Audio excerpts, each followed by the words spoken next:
Assalamualaikum warahmatullahi wabarakatuh. Kami dari kelompok 6 pada kesempatan kali ini akan menjelaskan mengenai masalah ketimpangan pembangunan daerah.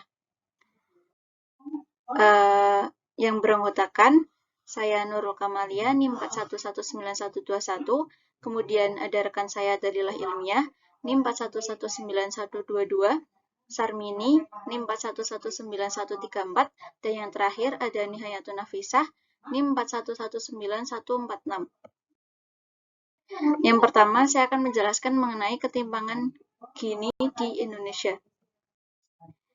Secara nasional, sejak Maret 2015, angka Gini rasio mengalami penurunan sampai dengan September 2019. Kondisi ini menunjukkan bahwa selama periode tersebut terjadi perbaikan pemerataan pengeluaran di Indonesia.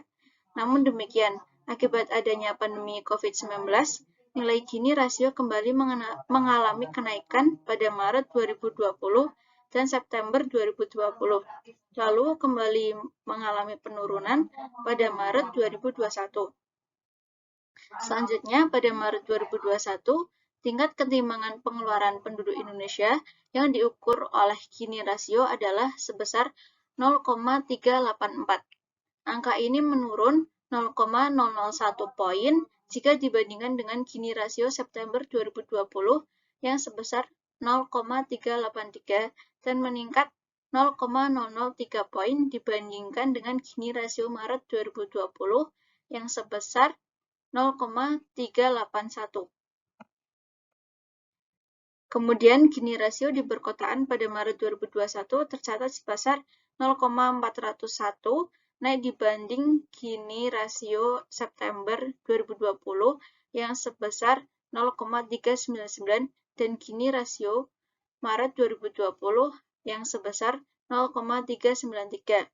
Gini rasio di perdesaan pada Maret 2021 tercatat sebesar 0,315, turun dibanding Gini rasio September 2020 yang sebesar 0,319 dan Gini rasio Maret 2020 yang sebesar 0,317. Berdasarkan ukuran ketimpangan Bank Dunia, distribusi pengeluaran pada kelompok 40% terbawah adalah sebesar 17,76%. Hal ini berarti pengeluaran penduduk pada Maret 2021 berada pada kategori tingkat ketimpangan rendah. Jika dirinci menurut wilayah, di perkotaan angkanya tercatat sebesar 16,81%, yang berarti tergolong pada kategori ketimpangan sedang. Sementara itu, di pedesaan, angkanya tercatat sebesar 20,68%, yang berarti tergolong dalam kategori ketimpangan rendah. Kemudian, Gini rasio menurut provinsi pada Maret 2021. Pada Maret 2021, provinsi yang mempunyai nilai Gini rasio tertinggi tercatat di Provinsi Daerah Istimewa Yogyakarta, yaitu sebesar 0,441. Sementara Gini rasio terendah tercatat di Provinsi Bangka Belitung dengan Gini rasio sebesar 0,256. Jika dibandingkan dengan Gini rasio nasional yang sebesar 0,384, terdapat 6 provinsi dengan angka Gini rasio lebih tinggi, yaitu Provinsi Daerah Istimewa Yogyakarta 0,441, Jawa Barat sebesar 0,412, DKI Jakarta sebesar 0,409, Gorontalo 0,408, Papua 0,397, dan yang terakhir Sulawesi Tenggara 0,3. Baik, selanjutnya saya akan melanjutkan penjelasan materi terkait dengan ketimpangan desa dan kota. Perkotaan terus berkembang dan menciptakan kondisi yang buruk bagi permukiman di dalamnya. Tekanan penduduk dan kemajuan teknologi telah mendorong perkembangan kota serta menyebabkan terjadinya urban sprawl. Urban sprawl merupakan proses perembetan ciri fisik kekotaan ke arah luar. Urban sprawl terjadi akibat padatnya lahan perkotaan serta perkembangan transportasi. Lahan di areal perkotaan tidak mampu lagi menampung penduduk yang meningkat. Kebutuhan akan lahan permukiman menjadi salah satu permasalahan yang memicu proses urban sprawl. permukiman menerima dampak akibat transformasi ciri fisik kekotaan. Perubahan penggunaan lahan, terutama di daerah suburban, telah terjadi dalam dekade terakhir di kota Yogyakarta. Perubahan penggunaan lahan yang terjadi mengakibatkan perubahan kondisi sosial ekonomi masyarakat dan kondisi permukimannya. Hasil perhitungan indeks Gini berdasarkan data survei sosial ekonomi nasional periode Maret 2016 menunjukkan ketimpangan di Provinsi Daerah Istimewa Yogyakarta ada pada tingkatan sedang. Rata-rata hasil perhitungan indeks Gini atau pengeluaran total untuk setiap wilayah kajian adalah 0,46. Jumlah ini lebih besar dibanding hasil publikasi BPS yang menunjukkan ketimpangan pengeluaran di daerah istimewa Yogyakarta sebesar 0,420 pada Maret 2016. Jumlah ini masih mengalami kenaikan pada bulan Maret tahun 2017 menjadi 0,432. Materi selanjutnya yakni ketimpangan kasus daerah. Direktur Tata Ruang dan Pertanahan Kementerian Perencanaan Pembangunan Nasional atau Bappenas, Uke Muhammad Hussein menyebutkan prioritas pembangunan nasional saat ini berfokus pada upaya mengembangkan wilayah untuk mengurangi kesenjangan dan menjamin pemerataan. Uke juga menyampaikan bahwa ketimpangan ekonomi masih menjadi tantangan bagi Indonesia. Angka ketimpangan antar wilayah pun masih tinggi. Kemiskinan di kawasan timur Indonesia sebesar 18,1%, sedangkan di kawasan barat Indonesia sebesar 10,33% dan di kawasan perkotaan sebesar 7,2%. Untuk materi selanjutnya akan dilanjutkan oleh teman saya, Mbak Sarmini. Kepadanya saya persilahkan. Terima kasih.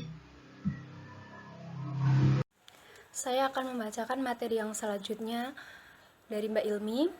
Sekitar 20.000 desa dalam kawasan hutan dan perkebunan besar tidak dapat melaksanakan kewenangannya, terutama untuk pembangunan infrastruktur. Persoalan pemanfaatan ruang lain adalah kejadian bencana akibat pemanfaatan ruang yang belum sesuai semakin meningkat. Setidaknya ada 20.000 kasus banjir, longsor, kebakaran, dan lainnya. Ketimpangan pendapatan perdesaan sebesar 0,324 dan perkotaan 0,4. Isu strategis lainnya adalah penguatan pusat pertumbuhan wilayah. Uke mengatakan upaya penguatan pusat pertumbuhan wilayah sangat dibutuhkan, mengingat tingkat keberhasilan pusat pertumbuhan baru yang rendah yakni sebesar 6 dari 12 kawasan ekonomi khusus KEK. 4 dari 14 kawasan industri KI, 2 dari 4 kawasan perdagangan bebas dan pelabuhan bebas KPBPB, serta 10 destinasi wisata. Kemudian, ketimpangan penguasaan tanah. Tanah merupakan bagian dari sumber daya dan faktor ekonomi yang menentukan pertumbuhan ekonomi suatu bangsa.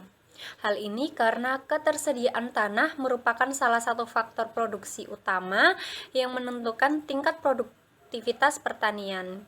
Sementara itu, menurut Todaro dan Smith tahun 2003, salah satu masalah pokok yang dihadapi pertanian di Asia adalah terkonsentrasinya tanah pada petani dengan modal besar dan petani dengan kepemilikan lahan yang sempit yang tidak mampu memberikan kesejahteraan. Kondisi tersebut menjadi penyebab anjloknya tingkat produksi dan menjadi salah satu penyebab inefisiensi dalam pertanian. Hal ini dalam jangka panjang dapat menyebabkan kemiskinan. Sekitar 59% dari keseluruhan kecamatan yang ada di provinsi di Jambi tahun 2004 dan 2014 mengalami kenaikan penguasaan tanah. Kenaikan paling besar terjadi pada lahan pertanian non-sawah. Kenaikan penguasaan tanah ini paling besar terjadi pada tanah perkebunan. Hal ini juga dibuktikan dengan persentase sumbangan sektor perkebunan terhadap PDRB yaitu sebesar 29,79%.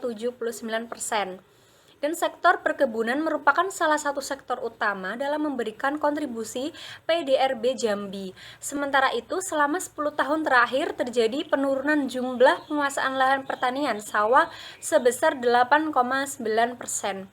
Hal ini disebabkan oleh tingginya penggunaan lahan sawah yang digunakan untuk pemukiman dan aktivitas ekonomi di sektor pertanian. Kemudian, memperbaiki ketimpangan. Program yang direncanakan pemerintah untuk memperbaiki dan mengatasi ketimpangan adalah yang pertama, industrialisasi di luar Pulau Jawa, khususnya industrialisasi yang terkait dengan hilirisasi SDA. Kemudian, untuk menunjang industrialisasi akan dilakukan pengembangan kawasan-kawasan pusat pertumbuhan seperti kawasan ekonomi khusus, kawasan industri, dan kawasan strategis pariwisata nasional. Kemudian, daerah perkotaan akan mulai dikembangkan daerah metropolitan. Materi selanjutnya akan dibacakan oleh teman saya, Mbak Nafis. Dipersilakan. Selanjutnya, yang keenam ada upaya dalam mengatasi ketimpangan. Upaya untuk mengurangi ketimpangan daerah di Indonesia ke depan perlu difokuskan pada program peningkatan kapasitas SDM sebagai penggerak pembangunan. Penguatan kapasitas SDM ini dapat dilakukan terutama dengan menyediakan akses yang seluas-luasnya bagi masyarakat untuk mengenyam pendidikan hingga ke jenjang perguruan tinggi. Pemerintah perlu untuk mendorong dan menerapkan kebijakan-kebijakan afirmatif untuk menghadirkan lembaga-lembaga pendidikan tinggi berkualitas di daerah agar lebih mudah diakses oleh masyarakatnya. Pada saat yang sama, pemerintah juga perlu untuk memperbanyak beasiswa pendidikan tinggi, baik untuk jenjang sarjana maupun pasca sarjana kepada kelompok masyarakat yang ada di daerah, khususnya daerah tertinggal, terdepan, dan terluar atau 3T. Hal itu sebagai upaya untuk mempercepat peningkatan kapasitas kolektif masyarakat di daerah yang pada gilirannya dapat mengatasi persoalan ketimpangan daerah di Indonesia. Yang ketujuh ada anifikasi pengelolaan lahan. Arti kata anifikasi adalah memberlakukan satu macam hukum tertentu kepada semua rakyat di negara tertentu. Jika suatu hukum dinyatakan berlaku secara anifikasi, maka di negara itu hanya berlaku satu macam hukum tertentu dan tidak berlaku macam-macam hukum. Dan tidak berlaku bermacam-macam hukum. Penjelasan umum UU PA nomor 3 ayat 1 menjelaskan bahwa sebagaimana telah diterangkan di atas, hukum agraria sekarang ini mempunyai sifat dualisme dan mengadakan perbedaan antara hak-hak tanah menurut hukum adat dan hak-hak tanah menurut hukum barat yang berpokok pada ketentuan-ketentuan dalam buku 2 Kitab Undang-Undang Hukum Perdata Indonesia. Undang-Undang Pokok Agraria bermaksud menghilangkan dualisme itu dan secara sadar hendak mengadakan kesatuan hukum sesuai dengan keadilan rakyat sebagai bangsa yang satu dan sesuai pula dengan kepengurusan perekonomian. Setelah berlakunya UU PA, sifat dualisme hukum tanah itu diganti dengan anifikasi hukum tanah yang artinya memberlakukan satu macam hukum tanah, yakni hukum tanah nasional. Hal ini sesuai dengan salah satu tujuan UU PA, yaitu meletakkan dasar-dasar untuk mengadakan kesatuan dan kesederhanaan dalam hukum pertanahan. Kesatuan hukum tanah mempunyai arti memberlakukan satu macam hukum tanah atau anifikasi tanah atau anifikasi hukum untuk semua tanah yang ada di wilayah Indonesia. Hak pengelolaan dan pemanfaatan barang milik negara apabila dilihat dalam perspektif hukum pertanahan adalah suatu kondisi yang tidak ideal dan cenderung kontraproduktif. Kondisi ini dikarenakan setidaknya dua hal. Yang pertama, pengkategorian tanah sebagai barang milik negara, karena dalam hukum pertanahan negara tidak dapat memiliki, melainkan hanya sebatas pengelolaan atau mengelola sebagaimana yang diatur dalam UUD 1945 dan UU PA. Cukup sekian presentasi dari kelompok kami, kurang lebihnya kami mohon maaf. Wassalamualaikum warahmatullahi wabarakatuh.